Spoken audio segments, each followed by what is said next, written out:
Hello po. Ayan, si tatay. Hi, tay. Musta po? Ayan. Ayan si nanay. Masaya, lahat. Happy lang ako. Ayan, ayos lang si tatay. Tatayo. Ay, naalalayan nyo pa po. Isang hakbang na, hindi maka... Ano po ba yung naapektuhan sa kanya? Yung Ito, lahat. buong katawan po talaga. Tapos yung kaliwang kamay nakakano na. Hinihilot-hilot niyo siya. Miski siya din na ganyan niya rin. Dapat pinapractice. Kasi naapektuhan yung ano yun. Buti na yung ulo, hindi dahil hindi na yung pagsasalita. Nung na-stroke po ba siya? Saan po ba siya? Dito lang. Hindi po ba siya natumban? Alam ko, natuwad siya dahil doon nagsasabi. Pero pagdating niya dito, hindi sinasabi. Kung di ko palang ito may dugo ka tapos na kumakain. Parang nauubos. Ubos na siya na hindi na maitaas yung dahil dadalik ko nga sa kasi hindi niya na magawa. Tapos yung ginawa ko para wag maano yung brain niya. Sabi ko, facial therapy ka doon. Para kindat-kindat. Tapos paano siya. Tapos kinakausap na lang namin habang nasa sasakyan.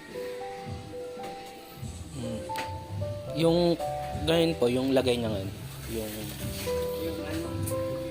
nakatik naman siya ng gamot. May mga gamot naman siya. Nakabili na rin po kayo ng gamot. Buti naman may mga gamot na si tatay. Ayan. Kamusta kayo, tay? Basta daw. Kamusta po? Yung kalagayan niya po? Yung hearing aid niya. Hindi kasi tayo naririnig ni tatay, no? Kasi mahina na yung pandinig niya. Pag tinapat siya. Pag tinapat siya. Ayan yung hearing aid niya. Kung gumagana pa Wala ba? kung to. Dahil lang naman to. Sa Shopee lang yan. Ayan, tinatanong. Naririnig niyo po ba, tay? Kamusta po yung lagay niya? Okay naman po. Yung lagay niya. Nakapagsalita niyo? Opo, nakakapagsalita naman siya. Nakapagsalita naman. Oo, sumagot ka pag tinanong ka. Kamusta na po yung lagay niyo, tay? Okay lang. Okay lang. Ayun, nakapagsalita naman pala si tatay. So, yung ginagawa niyo po, inihilot-hilot niyo rin yung yung kaliwang kamay niyo. Ayun nga. Umagalang. Opo. So, kaya inihilot-hilot niyo rin po. Ayun, inihilot-hilot din ni tatay yung kaliwang kamay niya. Kasi naapektuhan din yung niya. Na-stroke siya.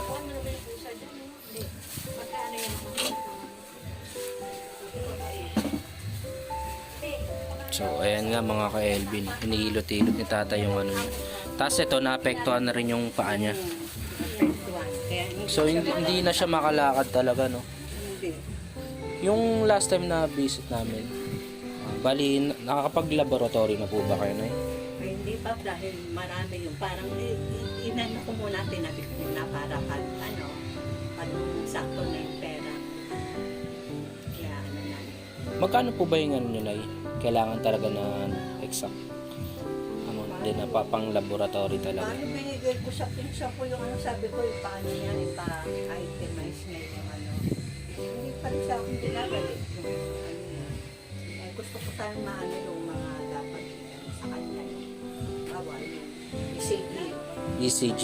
Isa. O para Sa- kung yung lagay namin. Saka yung SDPT, sa cholesterol niya, creatinine. Paano nun? So, maraming. Nung siya noon, nung nasa hospital, yung creatinine medyo mataas, saka yung cholesterol niya medyo mataas na. Hindi pa 2 years na mga kami nakakapunta ng hospital. Kaya gusto ko bago kami pumunta ng doktor, meron na kami nung mga ano, mga laboratory. Laboratory. I-assess na lang kung ano yung dapat na inumin yung gamot o kung papalitan o ano. Okay. So, ayun nga si tatay na. Yung mga ka-LB. So, kailangan pa rin talaga nila yung laboratory na yun. Opo. Para mapabilis. Pag punta namin, hindi na ibabalik. O, hindi na pabalik-balik. Opo, yung meron na kaming resulta nung ano. Mas maganda kasi nakapagpa-laboratory na. Ano kung babalik pa ulit. Mahirap kasi pabalik-balik. Mahirapan din kasi yung kalagayan din ni tatay. Kasi Kailangan isahan na lang din. gusto ko ready na kami. Ready na talaga. Pag punta namin ng check-up, meron na kami nung ano, yung result na lang. Result na lang. Para kung ano dapat pang gawin. Sa ano po, nakakahingi rin po ba kayo ng tulong sa iba? Sa iba din. Sa church namin, Sa church may na may mga miyembro na mga member din na nagbibigay din. nagbibigay ng gatas. So, nakatulong din po yung sa church nyo rin, no? Opo, sa church. Ayun, hindi kami pinapayagan. Yun nga, hindi ganito yung ano namin, masyadong ano, mainit masyado. Lalo. Kaya yung church namin, hindi nagpabaya sa amin. Lagi kami pinapanood. Ay, minsan nahiya din ako. Hindi ba? Lagi. And si tatay mga ka-LB. Kayo, So, ayan nga mga ka-LB, no? Nabisita na natin si tatay din. So, okay naman din siya. Nihilot-hilot niya yung kaliwang kamay niya. So, gumamit pa siya ng hearing aid para marinig tayo. So, kailangan talaga ni tatay ng laboratory para isahan na lang din yung pagpunta nila sa hospital.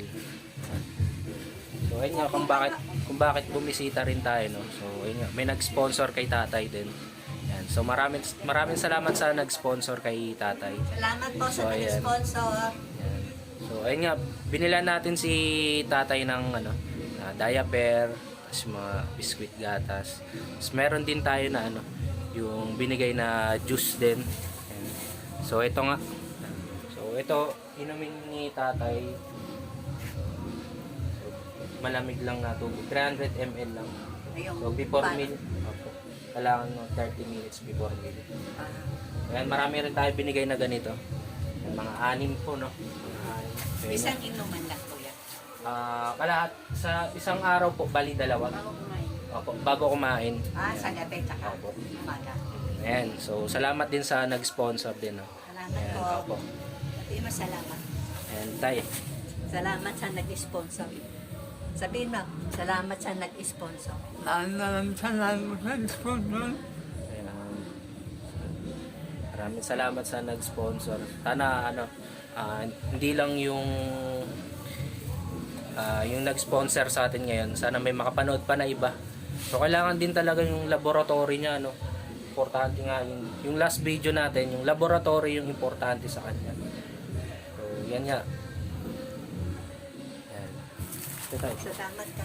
Ayan. Abay ka. Ito. Maraming salamat. Papasalamat si tatay. Ito yung diaper po. Tsaka ito, medyo maliit lang din po na halaga. Sana tanggapin niyo pa rin po. So, ito tayo. God bless. So, ayan. God bless. Magaling po kayo tayo, ha? Ayun na yung sponsor. Salamat. Pasalamat ka sa nag-sponsor. Maraming salamat sa sponsor. Nabigyan ng tulong. Magaling ka po, ha? Sige po, Nay. Thank you. God bless po. Maraming salamat, Tay. Sana may mag-sponsor pa kay tatay. Yan. So, ayan nga mga ka-LB, no? Naiyak si tatay. So, sana marami pa tayong matulungan na tao mga ka-LB. May mag-sponsor pa lalo. So, yan. Maraming salamat sa inyo sa patuloy na sumusuporta po. Ayan. Thank you, and God bless po. Thank you po. Thank you. Thank you po.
So, ayun nga mga ka-LB, may natulungan at napasaya na naman tayong tao.